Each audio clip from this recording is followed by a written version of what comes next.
8ನೇ ವಯಸ್ಸಲ್ಲಿ ಸಾಯ್ಬೇಕಾದವ್ ನಾನು ಹಸುವಿಂದ. 18ನೇ ವಯಸ್ಸಲ್ಲಿ ನನ್ನ ದೇಹದ ಎಲ್ಲಾ ಕಡೆ ಕತ್ತಿಯಿಂದ ಗಾಯ ಆಗಿದೆ. 35ನೇ ವಯಸ್ಸಲ್ಲಿ ಪೊಲೀಸ್ ಡಿಪಾರ್ಟ್ಮೆಂಟ್ ಸರ್ಕಲ್ ಮಾಡ್ಕೊಂಡು ನನ್ನ ಮೇಲೆ ಗುಂಡು ಹಾರಿಸಿದ್ರು. ಎನ್ಕೌಂಟರ್ ಅಲ್ಲಿ ಸಾಯ್ಬೇಕಾಗಿತ್ತು. ಆದ್ರೆ ನಾನು ಸಾಯ್ಬಾರ್ದು ಅಂತ ವಿಧಿ ನನ್ನ ಉಳಿಸಿದೆ ಅಂದ್ರೆ ಅದಕ್ಕೇನೋ ಒಂದು ಕಾರಣ ಇದೆ ಕಣೋ ಮಾರ. ಅವನನ್ನ ಹಾಗೆ ಬಿಟ್ರೆ ಮೇಯಪ್ಪ ಸತ್ ಹೋಗ್ತಾನೆ.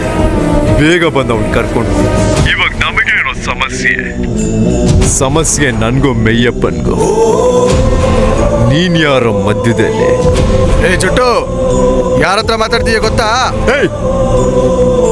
ನಿನ್ ಏರಿಯಲ್ಲಿ ದೊಡ್ಡ ರೌಡಿನೇ ಆಗಿರಬಹುದು, ಆದ್ರೆ ನನ್ನ ಹತ್ರ ಬೇಡ.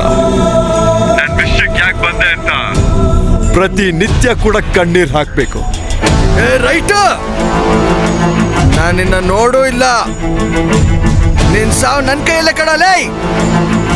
ನಾನು ಕಾಡ್ನಲ್ಲಿ ಬದುಕೋ ಮೃಗ ಕಣಲೇ. ಆದ್ರೆ ರಕ್ತ ತೋರಿಸಿ ಮತ್ತೆ ನನ್ನ ಬೇಟೆ ಕರೆದಿದ್ಯಾ.